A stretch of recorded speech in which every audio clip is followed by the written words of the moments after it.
জাভিয়ান আর mister Talukdar সোহার বাবার কাছাকাছি থাকায় তারা দৌড়ে এসে তাকে ঝাপটে ধরে সরানোর চেষ্টা করে। বয়স্ক ভদ্রলোকটা গায়ে এত শক্তি কোথা থেকে আসলো বোঝা গেল না।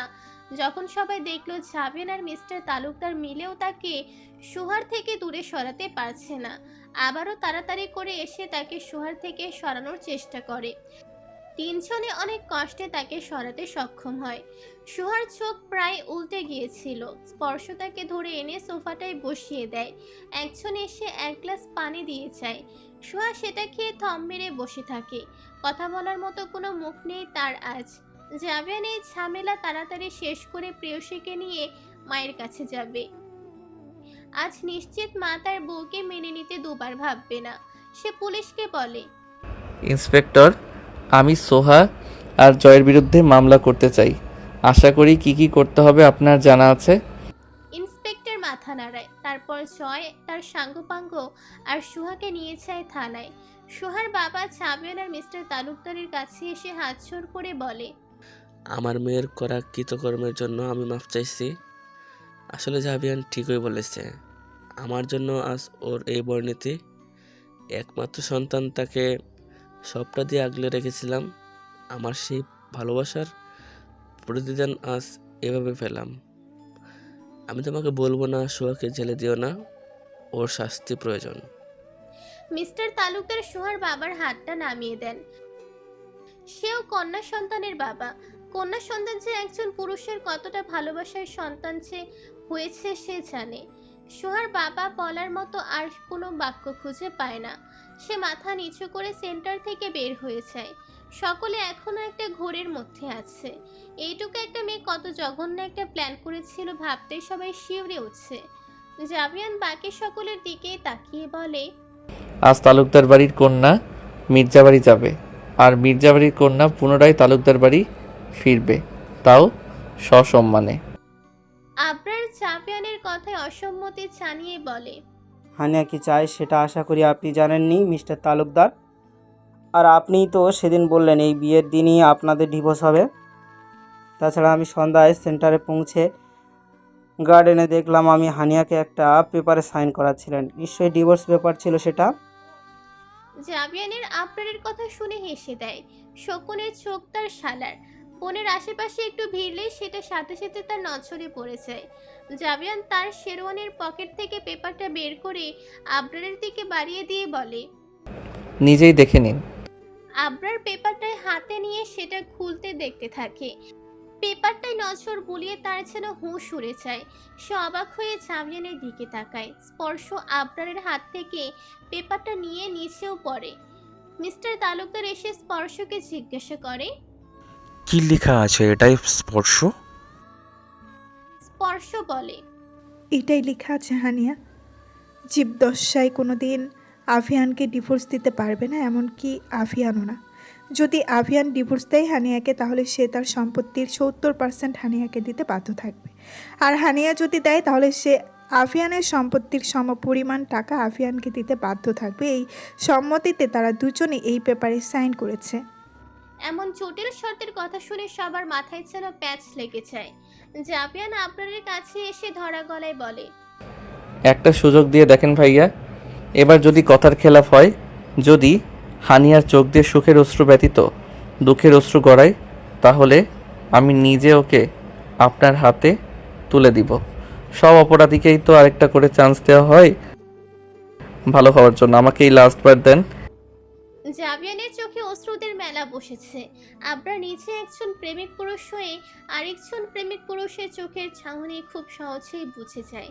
সে জাভিয়ানকে বলে, এটাই শেষ সুযোগ দিলাম, কিন্তু আমি হানিয়ার উপর আমার মতামত চাপিয়ে দিতে চাই না।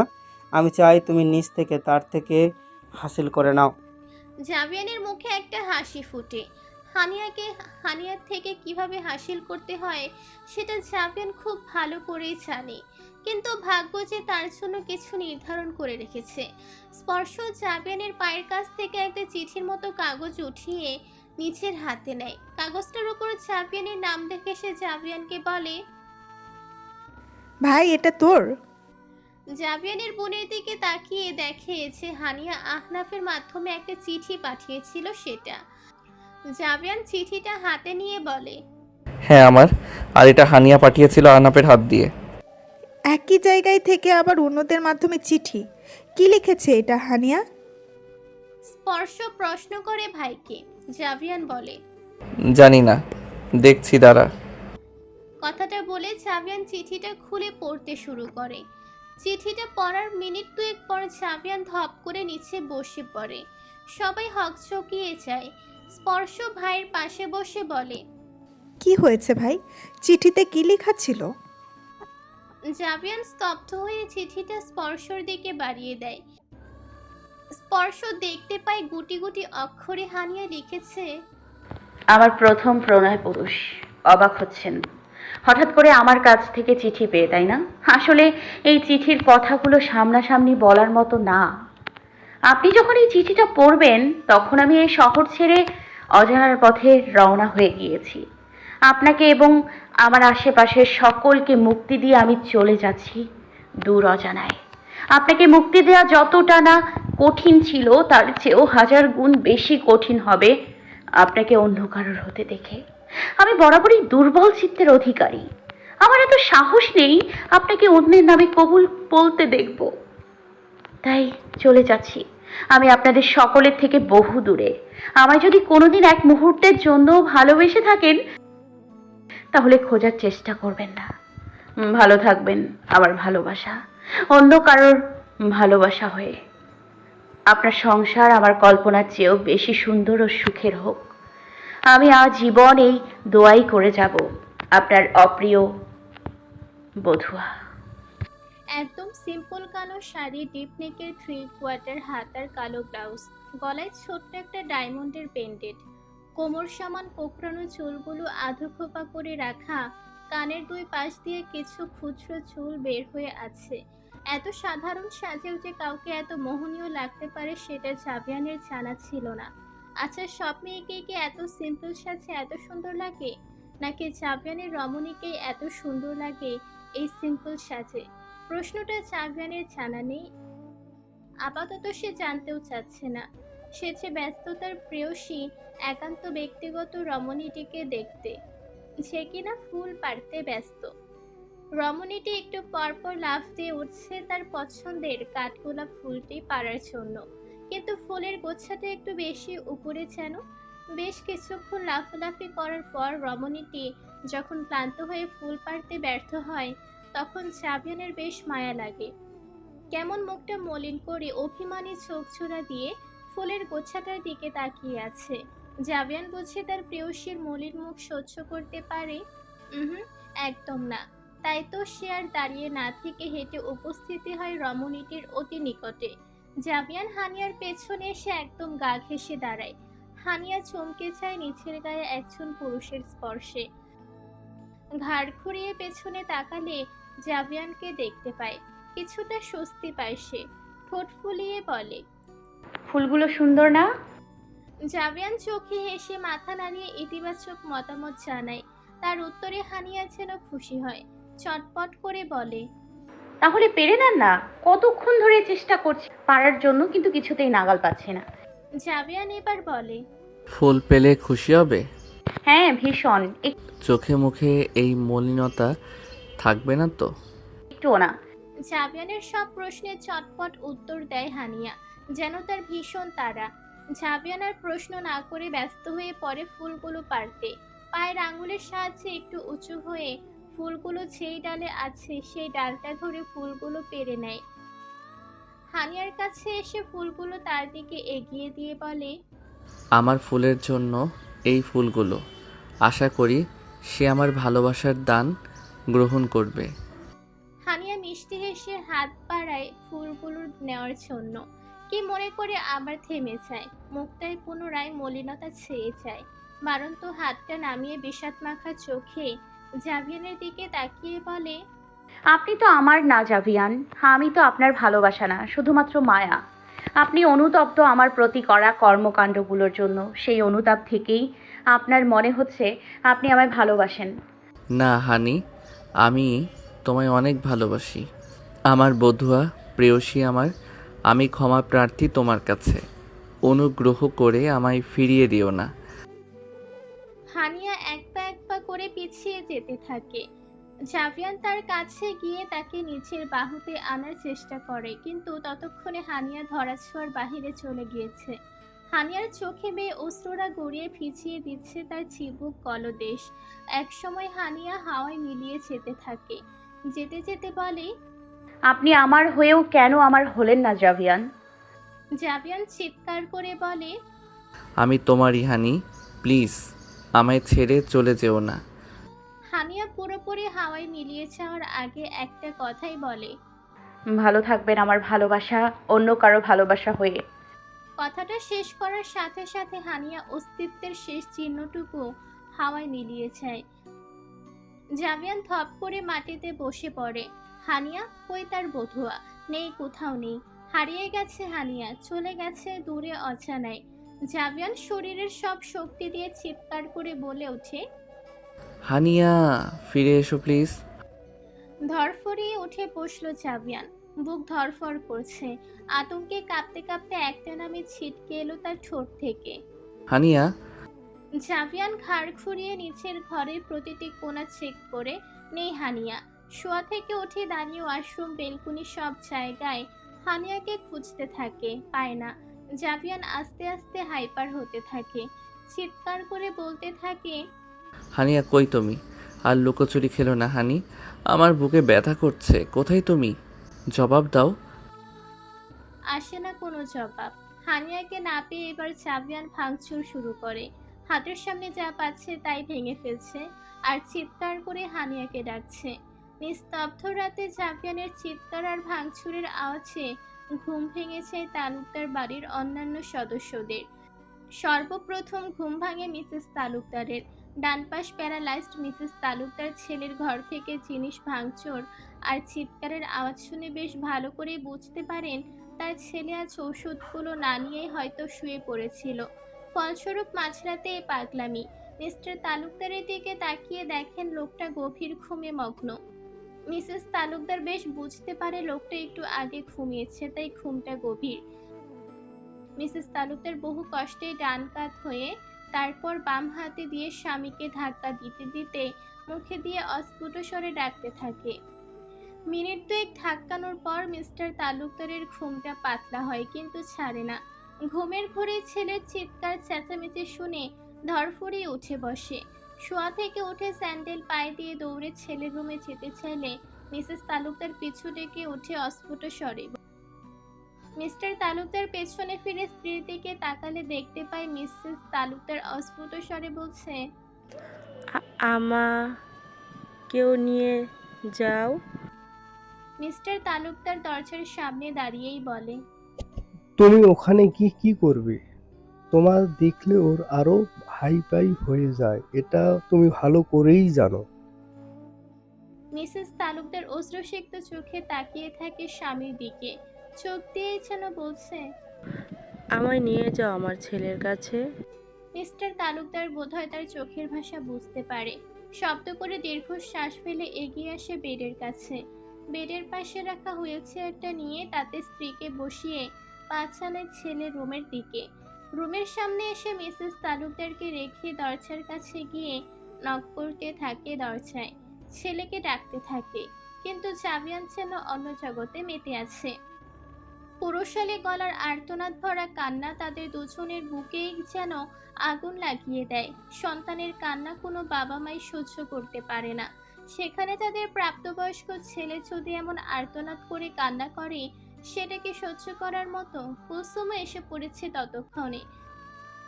মিস্টার তালুকদার যখন বুঝলেন ছেলে দরজা খুলবে না, তখন তিনি পুনরায় নিচের রুমে চলে গেল। জাভিয়ানের রুমে ডুপ্লিকেট চাবি নিয়ে ফিরে আসেন। সেই চাবি দিয়ে দরজা খুলে ভেতরে প্রবেশ করেন তারা তিনজন। দেখতে পান হাজারো ভাঙা গাছের মধ্যে হাঁটু গেড়ে পিঠ তাদের দিকে দিয়ে বসে আছে জাভিয়ান। বিড়বিড়িয়ে কিছু একটা বলছে। মিস্টার তালুকদার সাবধানে হেঁটে তার কাছে যায়। জাভিয়ানের কাছে এসে শুনতে পায় জাভিয়ান বলছে, হানি আমি তোমার, প্লিজ ফিরে এসো। আমি তোমায় আর কষ্ট দিব না বউ, ভীষণ ভালোবাসবো, আগলে রাখবো। মিসেস তালুকদারও তোমায় কিছু বলবে না, যদি বলে আমি তোমায় নিয়ে অনেক দূরে চলে যাব। সেখানে গিয়ে নতুন করে সংসার পাতব। আমার ঘরের আর মনের একমাত্র রানী শুধু তুমি হবে। ফিরে আসো চান, আমি প্রমিস করছি তোমার কাছে। তারপরের কথাগুলো ঠিক বুঝতে পারে না মিস্টার তালুকদার। ছেলের পিছনে এসে তার ঘাড়ে হাত রেখে বলে ওঠেন, জাভিয়ান, এসব কি করছো বাবা? কার সাথে কথা বলছো? জাবিয়ান তার কথা বলা থামিয়ে বাবার দিকে ঘাড় ঘুরিয়ে তাকায়। অশ্রুতে পরিপূর্ণ লাল চোখে আরো অগোছালো ছেলেকে দেখে মিস্টার তালুকদারের বুকে একটা চাপ লাগে। ছেলেটা ছোট থেকে বড্ড গোছালো ছিল। বেশিরভাগ সময় হোস্টেলে থাকার কারণে নিজের সব কাজ নিজেই করত। তার সেই গোছালো ছেলের জীবন আজ এত অগোছালো দেখে বৃদ্ধ লোকটা ভীষণ ভেঙে পড়তে মন চায়, কিন্তু পারে না সে ভেঙে পড়তে। সে যদি ভেঙে পড়ে তাহলে তার এত বছরের কষ্টে গড়ে তোলা ব্যবসা সংসার সবচেয়ে ভেঙে মাটির সাথে গুড়িয়ে যাবে। 32 বছরের প্রাপ্তবয়স্ক জাভিয়ান বাবাকে দেখে বাচ্চাদের মতো ঠোঁট উল্টে কেঁদে ফেলে। তার হাতে ধরে রাখা হানিয়ার ফটো ফ্রেমটা দেখিয়ে বলে, আমি হানিয়ার সাথে কথা বলছি বাবা। ও আমায় ভীষণ কষ্ট দিচ্ছে বাবা। ওকে বলো না আমার কাছে ফিরে আসতে। ও তোমার কথা ফেলতে পারে না বাবা। তুমি বললেও নিশ্চয়ই ফিরে আসবে। ও বাবা, ওকে আমার কাছে ফিরিয়ে এনে দাও না। আমি প্রমিস করছি ওকে আর কষ্ট দিব না। বাবা বাবা প্লিজ ওকে এনে দাও না আমার কাছে। মিস্টার তালুকদার দীর্ঘশ্বাস ফেলে ছেলের এমন আবদারে এছাড়া আর কি বা করার আছে তার। কম তো খুঁজেনি তারা হানিয়াকে। যে হারিয়েছে তাকে খুঁজে বের করা যায়, কিন্তু যে স্বেচ্ছায় হারায় তাকে কি আদৌ খুঁজে বের করা সম্ভব হয়? মিস্টার তালুকদার ছেলেকে ধরে ওঠানোর চেষ্টা করে। জাবিয়ানও বাবার সাহায্যে উঠে দাঁড়ায়। তাকে বেডে বসিয়ে বেড সাইডে টেবিলের ড্রয়ার থেকে ঔষধের বক্স বের করে। সেটা থেকে জাবিয়ান ঔষধটা বের করে জাবিয়ানকে দিয়ে বলে, এটা নাও। আজকের ওষুধ নাওনি কেন? জাবিয়ান বাবার কথার উত্তর দেয় না। হানিয়ার ছবিটা বুকের সাথে চেপে ধরে বিড়বিড় করতে থাকে। মিস্টার তালুকদার বেশ কয়েকবার ওষুধটা নিতে বলার পরও যখন জাবিয়ানের মধ্যে কোনো হেলদোল দেখা যায় না, তখন মিস্টার তালুকদার কড়া গলায় ধমকে বলে ওঠে, জাভিয়ান, রাত দুপুর নাটক ভালো লাগছে না, ওষুধটা নাও। বাবার কথায় জাবিয়ান কষ্ট পায়। অভিমানী চোখে বাবার দিকে তাকালে মিস্টার তালুকদার আর রাগ দেখাতে পারে না। সে জাবিয়ানের পাশে বসে তার মাথায় হাত বুলিয়ে দিতে দিতে বলে, ওষুধটা নাও আব্বা। জাবিয়ান হাত বাড়িয়ে ওষুধটা নিচের হাতে নেয়, তারপর তা মুখে চালান করে দেয়। মিস্টার তালুকদার ছেলেকে বিছানায় শুয়ে দিয়ে তার মাথার কাছে বসে হাত বুলিয়ে দিতে থাকে। জাবিয়ান শোয়ার পর খেয়াল করে বাবা একা আসেনি, তার মাও এসেছে, যিনি কিনা দরজার কাছে হুইল চেয়ারে বসে আছে। তার চোখেও পানি। জাবিয়ান আবারও হাইপার হতে শুরু করে। শোয়া থেকে তড়াক করে উঠে বসে, বাবাকে নালিশ জানানোর মতো করে বলে, বাবা, মিসেস তালুকদার এখানে কি করছে? সে কি আবারও আমার হানিয়ার স্মৃতিগুলো আমার থেকে কেড়ে নিতে চায়? তাকে চলে যেতে বলে বাবা। আজ তার আর আমার নিজের জন্য হানিয়া হারিয়ে গেছে। চলে যেতে বলো তাকে। জাবিয়ান কেমন উন্মাদের মতো করতে করতে ঝিমিয়ে পড়ছে। ওষুধ তার কাজ দেখানো শুরু করে দিয়েছে। মিস্টার তালুকদার জাবিয়ানের মাথাটা নিচের বুকের সাথে চেপে ধরে হাত বুলিয়ে দিতে থাকে। তার চোখে অশ্রুদের আনাগোনা চলছে। জাবিয়ানকে ঘুম পাড়াতে পাড়াতে বলে, তুমি ঘুমাও বাবা। কেউ তোমার থেকে তোমার হার্নিয়ার স্মৃতি নেবে না। বাবা, তোমায় কথা দিয়েছি না? বাবার বুকেই ঘুমিয়ে পড়ে জাবিয়ান। মিস্টার তালুকদার জাবিয়ানকে ভালো করে শুয়ে দিয়ে কুলসুমকে বলেন, কাজগুলো ঝাড়ু দিয়ে এক সাইড করে রেখে ঘুমিয়ে যাও। সকালে বাদ বাকি ঠিকঠাক করিস। কুলসুম তার কথা মতো কাজ করতে থাকে। মিস্টার তালুকদার স্ত্রীকে নিয়ে নিজেদের রুমে চলে আসে। স্ত্রীকে শুয়ে দিয়ে নিচেও তার পাশে শুয়ে পড়ে। চোখ ছোড়া বন্ধ করতে চোখের কোল বেয়ে অশ্রু গড়িয়ে পড়ে। বাবা হয়ে সন্তানের এমন করুণ অবস্থা মেনে নিতে তার বড্ড কষ্ট হচ্ছে। মেয়ের মতো বৌমাটা আজ নিজের সাথে করে এই বাড়ির সকল সুখ, হাসি, আনন্দ নিয়ে গিয়েছে। ছেলেটাও প্রিয়তম স্ত্রীকে হারিয়ে আজ উন্মাদ। আরও একটি রাত নির্ঘুম কাটিয়ে দেয় জাভিয়ানের মনে শাসন করার রমণীটি। একটা স্বপ্ন দেখে তার ঘুমটে ভেঙে গিয়েছে, কিন্তু ঘুম ভাঙার পর স্বপ্নটার মনে করতে পারছে না। অস্থির অস্থির লাগায় কি করবে ভাবতে ভাবতে মন বলে ওঠে, সকল অস্থিরতা থেকে মুক্তি যার কাছে, তার সেজদায় কেন লুটিয়ে পড়ছিস হানিয়া? মনের কথা হানিয়া বরাবরই শোনে, এবারও তার ব্যতিক্রম নয়। অজু করে এসে জায়নামাজ বিছিয়ে সিজদায় লুটিয়ে পড়ে হানিয়া। মনের সকল অস্থিরতা থেকে মুক্তি চেয়ে দীর্ঘক্ষণ সময় নিয়ে মোনাজাত করার মাধ্যমে নামাজ শেষ করে। প্রিয় মানুষগুলোর সুখ চেয়েও দোয়া করতে ভুলে না। তারপর এসে দাঁড়িয়েছে 5 স্টার হোটেলের বিশাল বহুল রুমের বেলকনিটায়।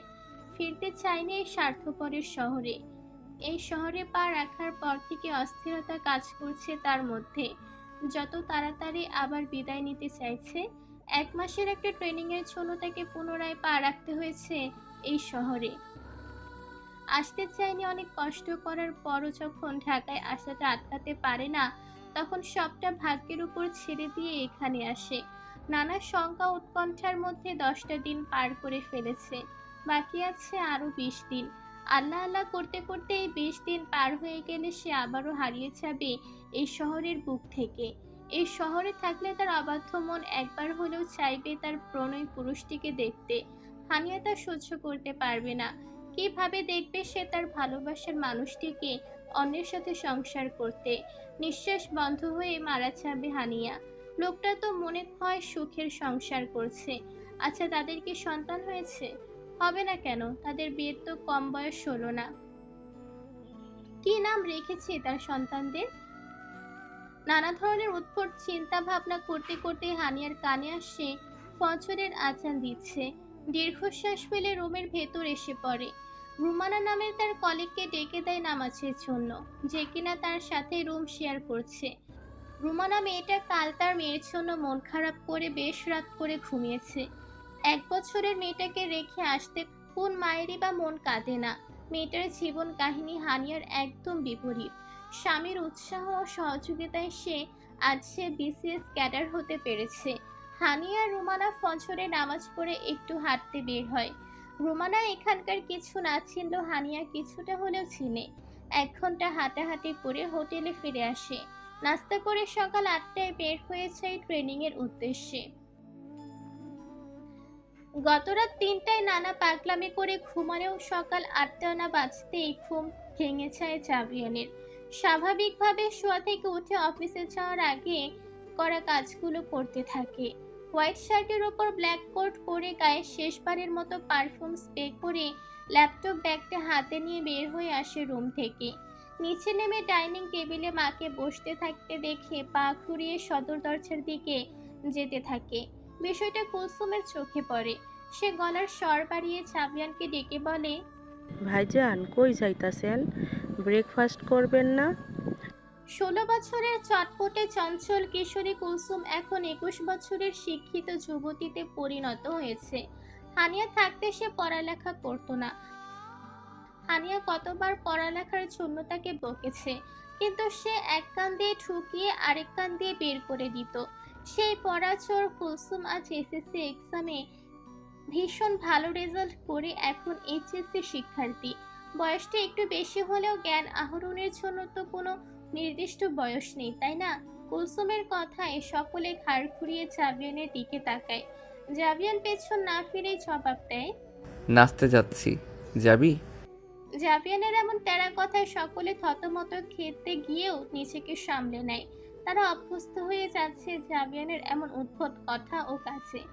যেখানে ছেলেটা নিচে এক অদ্ভুত মানবে পরিণত হয়ে গিয়েছে, সেখানে তার ভালো কথা বা ব্যবহার আশা করা বোকামি। কুলসুমও তার কথার তেরা জবাব দিয়ে বলে, খাইয়া যান, নাচতে ডান্স ফ্লোর কাঁপাই দিয়া ট্রফি নিয়ে আসবেন কিন্তু। তার কথা শুনে মিস্টার তালুকদার শব্দ করে হেসে দেয়। মিসেস তালুকদার তার সাধ্য অনুযায়ী হাসে। অন্যদিকে জাভিয়ান তো রেগে বোম। সে চোখ গরম করে কুলসুমের দিকে তাকালে কুলসুমের হাসি মুখটা চুপসে যায়। একটা মেকি হাসি দিয়ে বলে, ভালাই কাজ জামানা নেহি হে, ভালো কথা কইলে চোখ গরম দেহা লাগে, কপাল। জাবিয়ান তাকে ধমকে বলে, এই বেয়াদব, অশিক্ষিতদের মতো কথা বলছিস কেন? শিক্ষিত হয়েছিস, শুদ্ধ সুন্দর ভাষায় কথা বলতে পারিস না? না পারি না, বাসায় আমি আমার ভাষায় কথা কমু। কোন হানে লেহা আছে শিক্ষিত হইলে নিজের মাতৃভাষা বা গায়ের ভাষায় কথা কওয়া যাইব না? জাবিয়ান কুলসুমের চ্যাটাং চ্যাটাং কথা শুনে আরো রেগে যেতে থাকে। সকাল সকাল নিচের মেজাজ আর খারাপ করতে চায় না বলে জাবিয়ান হনহনিয়ে বাসা থেকে বের হয়ে আসে। গাড়ির সামনে এসে দেখে রাশেদ আগে থেকে এসে দাঁড়িয়ে আছে। তাকে দেখে সুন্দর একটা হাসি দিয়ে বলে, গুড মর্নিং। জানালে জাবিয়ান এতেও তেতে ওঠে, ধমকে বলে, মেয়েদের মতো এত হাসিস কেন? আর সকালবেলা সকালে আমার বাসায় কি? রাশেদের চলচল করা হাসিটা জাবিয়ানের ধমক খেয়েও নিভে যায় না। সে জাবিয়ানের জন্য দরজা খুলে দিতে দিতে বলে, বউ, আপনার বাসায় রেখে নিজের বাসায় কি আর মন টিকে? মন তো চাচ্ছিল কাল রাতে এসে পড়ি, তারপর ভাবলাম রাতে আসলেই একটা থাপ্পড় শিওর আমার গালে পড়বে, তাই সকালে আসলাম। জাবিয়ান ড্রাইভিং সিটের পাশে বসতে বসতে বলে, তোর বউটাকে তাড়াতাড়ি নিয়ে যা তো, বড্ড জ্বালায় আমাকে। রাশেদ মুখ ফসকে বলে দেয়, দেখতে হবে না, এক সময় তার শিক্ষক কে ছিল, হানিয়া ভাবির থেকেই। কথা বলতে বলতে হঠাৎই হুঁশ ফিরে রাশেদের। কি বলতে কি বলে ফেলেছে বিষয়টা বুঝতে পেরে আর চোখে একবার জাবিয়ানের দিকে তাকায়। দেখতে পায় জাবিয়ান কেমন থম মেরে বসে আছে। রাশেদ আর কোনো কথা না বলে গাড়ি স্টার্ট দেয়। রাশেদ আর জাবিয়ান এতক্ষণ কুলসুমের কথা বলছিল। হানিয়া চলে যাওয়ার পর জাবিয়ান যখন উন্মাদ হয়ে বাসায় ছিল, তখন রাশেদ প্রায়ই বাসায় এসে মিস্টার তালুকদারকে অফিসের বিভিন্ন কাজের ডিটেলস দিয়ে যেত। তখনই কুলসুমকে দেখে তার পছন্দ হয়। আস্তে আস্তে কুলসুমকে নিজেকে হানিয়ার কথা মতো শিক্ষিত করে তোলে, যুগের সাথে তাল মিলিয়ে চলার মতো যোগ্যতা গ্রহণ শুরু করে। তখনই রাশেদ অনুধাবন করে কুলসুমকে তার প্রয়োজন। জীবনে বাকি পথটা সে কুলসুমের সাথেই চালাতে চায়। বাবা মায়ের একমাত্র সন্তান রাশেদ। পিতা মারা গিয়েছে সে যখন ছোট, তখন মা শিক্ষিকা ছিলেন।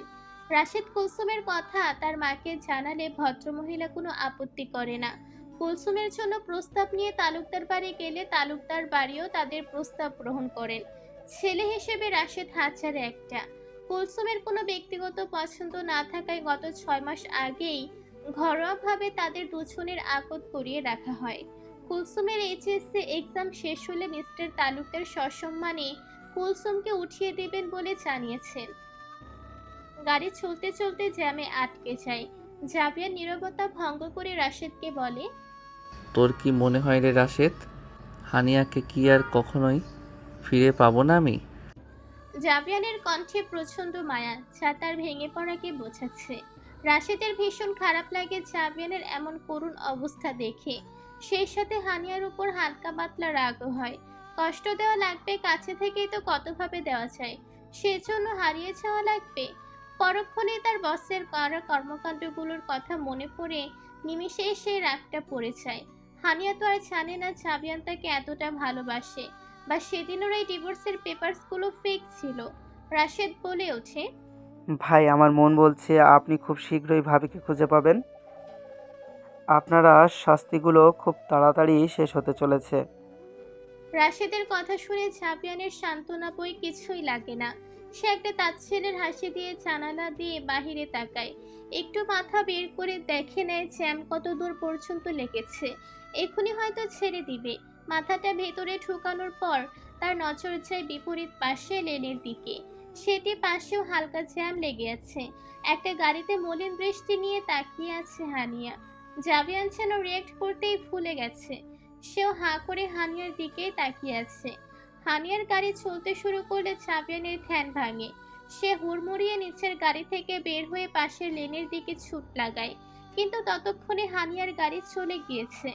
জাবিয়ান চিৎকার করে বলতে থাকে, হানিয়া যেও না প্লিজ, আমায় ছেড়ে যেও না, আমি মরে যাচ্ছি হানিয়া। তখনই একটা গাড়ি এসে জাবিয়ানকে হিট করে। জাবিয়ান ছিটকে কিছুটা দূরে গিয়ে পড়ে। মাথায় আঘাত লাগার কারণে সেকেন্ডের ব্যবধানে অজ্ঞান হয়ে যায়। বিষয়গুলো এতটাই তাড়াতাড়ি ঘটে যায় যে রাশেদ গাড়ি থেকে বের হওয়ার আগেই সব ঘটে যায়। আমার সাথে মুখ ফুলিয়ে অভিমান করে লাভ নেই। আমি তোর বউ বা গার্লফ্রেন্ড লাগি না, সো এসব করে আমার কাছে পাত্তা পাবি না। জাভিয়ানের কথা কানে না নিয়েই রাশেদ গম্ভীর মুখে ডাক্তারের সাজেস্ট করা ওষুধগুলো প্রেসক্রিপশনের সাথে মেলাতে থাকে, যেগুলো সে একটু আগেই কিনে এনেছে। আজ রাশেদ প্রচণ্ড বিরক্ত জাভিয়ানের উপর। ট্রাফিক ছেড়ে দেওয়ার সময় কেউ অমন করে দৌড়ায়, আজ একটুর জন্য বাসের নিচে পড়েনি জাভিয়ান। মিস্টার তালুকদার বাসার বাহিরে জাভিয়ানের সব দায়িত্ব তাকে দিয়েছে, আর এই ব্যাটা তাকে তার শ্বশুরের সামনে ছোট করছে। মেয়েদের মতো মুখ ফোলানো দেখে জাভিয়ান রাশেদের অগোচরে হেসে দেয়। মাথাটা ঝিমঝিম করে বালিশে ভালো করে শুয়ে চোখ বন্ধ করে নেয়। চোখ বন্ধ করতেই তার তখনকার দৃশ্যটা আবারও মনে পড়ে। তড়াক করে চোখ খুলে উত্তেজিত হয়ে রাশেদকে বলে, জানিস তখন আমি তোর ভাবিকে দেখেছি। রাশেদ কোনো বিশেষ প্রতিক্রিয়া দেখায় না। এমনটা সে কয়েক বছরে কয়েকশো বার হলেও শুনেছে, এবং জাভিয়ানের এমন পাগলামিও দেখেছে। রাস্তাঘাটে প্রায়শই জাভিয়ান এমন হানিয়াকে দেখতে পায়। মূলত হ্যালুসিনেশন এটা তার। জাভিয়ান মেন্টাল হেলথ ঠিক না থাকায় এমনটা দেখে সে। রাশেদ ওষুধগুলোর থেকে চোখ তুলে জাভিয়ানকে বলে, আপনি চুপ করে শুয়ে থাকুন, আমি বাসায় খবর দিয়ে আসছি। এতক্ষণে আপনার টেনশনে মনে ছিল না খবর দেওয়ার কথা। দুপুরের দিকে আপনাকে রিলিজ করে দেওয়া হবে। জাভিয়ানের ততটা চোট লাগেনি। গাড়িটা ধাক্কা দিল, সেটার স্পিড বেশি ছিল না। গাড়ির ধাক্কায় জাভিয়ান মাটিতে পড়ে মাথাটা ফুটপাতের লেনগুলোর সাথে বাড়ি লাগার কারণে অজ্ঞান হয়েছিল। এছাড়া তেমন কোনো চোট লাগেনি। রাশেদ জাভিয়ানের কথায় পাত্তা দিচ্ছে না দেখে জাভিয়ানের রাগ হয়। সে রাগত স্বরেই বলে, আমি তোকে কিছু বলছি রাশেদ। শুনেছি, আর আপনার কথার পরিপ্রেক্ষিতে আমি কি উত্তর দিতে পারি সেটাও আপনি জানেন। সেসব ছাড়েন, আপনি সকলের ঔষধগুলো নিয়েছিলেন? জাভিয়ান রাশিদের কথা শুনে বুঝতে পারে রাশেদ তার কথা বিশ্বাস করছে না। কেনই বা করবে? এর আগেও সে বহুবার এমন কাণ্ড ঘটিয়েছে যার কারণেই রাশিদের এই বিশ্বাস না করা। আজ জাভিয়ানের নিজেরও সন্দেহ হচ্ছে সে কি আসলে হানিয়াকে দেখেছে, নাকি এটা তার হ্যালুসিনেশন ছিল। রাশেদ তাকে প্রশ্নটা আবার করলে জাভিয়ান মাথা নাড়িয়ে না সূচক জবাব দেয়। রাশেদ বুঝতে পারে সকালে ব্রেকফাস্ট করেনি জাভিয়ান। রাশেদ তার ঔষধ আর খাওয়ার কিছু আনার জন্য কেবিনের বাহিরে যাওয়ার উদ্দেশ্যে পা বাড়ালে জাভিয়ানের একটা কথা তাকে থামিয়ে দেয়। জাভিয়ান বলে, বাসায় কাউকে জানানোর দরকার নেই। রাশেদ জাভিয়ানের দিকে ঘুরে বলে, মানে বা বসার কাউকে আমার অ্যাক্সিডেন্টের কথা জানানোর প্রয়োজন নেই। এমনিতেই কাল রাতে হাইপার হয়ে গিয়েছিলাম। এখন না হয় না জানালাম, কিন্তু বাসায় তো যাওয়া লাগবে। তখন দেখবে না, তখন আমি কি জবাব দিব? যাব না বাসায়। রাশেদ এবার বিরক্ত বোধ করে জাভিয়ানের এমন উল্টাপাল্টা কথায়। ব্যাটার মাথা আসলে বড় সড়ো সমস্যা হয়েছে। বাসায় যাবি না তাহলে কই যাবি? শ্বশুর বাড়ি? সেখানেও তো পায়ের ধুলো দেশ না আজ কতগুলো বছর। রাশেদ বিরক্তিকর চাহনি নিয়ে বলে, কই যাবেন তাহলে? শ্বশুর বাড়ি? শ্বশুর বাড়ি বউ ছাড়া গেলে কদর থাকে না। হোটেল বুক করো, কিছুদিন বাসার বাহিরে একা থাকতে চাইছি। রাশেদ তেমন একটা অবাক হয় না জাভিয়ানের কথায়, কারণ জাভিয়ান প্রায়শই এই কাজটা করে। রাশেদ তার কথায় সম্মতি জানিয়ে চলে যায় জাভিয়ানের জন্য খাবার আর ঔষধ আনতে। সময় এখন রাত 10টা। হানিয়া সারাদিনে এখন একটু ফ্রি হতে পেরেছে মন খারাপ করার জন্য। রুমানা একটু আগেই ঘুমিয়েছে বলে সে এখন সময়টা নিজের মতো কাটাতে পারবে। রুমানা মেয়েটা তাকে বেশ আগলে রাখে, একদম ইনায়ের মতো। ইনায়ের কথা মনে পড়তে মনটা আরো খারাপ হয়ে যায়। কতদিন দেখা হয় না, কথা হয় না বোনের মতো বেস্ট ফ্রেন্ডটার সাথে। হানিয়া চাইলেই তার সাথে দেখা করতে পারে, কিন্তু সে চায় না অতীতের কারো সাথে পুনরায় যোগাযোগ করতে। খারাপ তো নেই সে, অপ্রাপ্তে একাকিত্ব আর বিষণ্ণতা নিয়ে ভালোই তো কেটে যাচ্ছে তার দিন। এসব ভাবনা চিন্তার মাঝেই হঠাৎই তার ফোনটা বেজে ওঠে। ফোনটা হাতে নিয়েই কল করা ব্যক্তিটির নামটা দেখে হানিয়া ভীষণ এবং ভীষণই বিরক্ত বোধ করে। এক মনে ভাবে ফোনটা রিসিভ করবে না, আরেক মনে বলে, তার করা সাহায্যগুলোর কথা এত তাড়াতাড়ি ভুলে গেলি হানিয়া? স্বার্থপর হয়ে যাচ্ছিস দেখা যাচ্ছে। হানিয়া নিজেকে স্বার্থপর প্রমাণ করতে চাইছে না আপাতত, তাই অনিচ্ছা সত্ত্বে ফোনটা রিসিভ করে। টুকটাক কৌশল বিনিময় পর লোকটা বলে, কি করছো হানি? হানি নামটা জাভিয়ান ব্যতীত অন্য কারো মুখ থেকে শুনতে নারাজ হানিয়া। এই লোকটার সাথে তার কোনো সম্পর্ক নেই, কিন্তু তাও এই নামে ডাকার অধিকার জাভিয়ান ব্যতীত আর কাউকে দেয়নি। হানিয়া থমথমে গলায় বলে, হানি নামটায় ডাকতে আমি আগেও বারণ করেছি, এখনো করছি। আশা করি আমার অনুরোধটা রাখবেন। লোকটি হানিয়ার কণ্ঠস্বর শুনে বুঝতে পারে হানিয়া রেগে গিয়েছে। লোকটা বুঝে পায় না এত কিছুর পরও কিভাবে হানিয়া জাভিয়ানকে ভালোবাসতে পারে। সে তো এতগুলো বছর ধরে তার কাজের মাধ্যমে হানিয়ার তার ভালোবাসা বোঝাতে চাচ্ছে, কিন্তু হানিয়া বুঝছে না তার ভালোবাসায় কোথায় খুঁত আছে সেটা জানে না।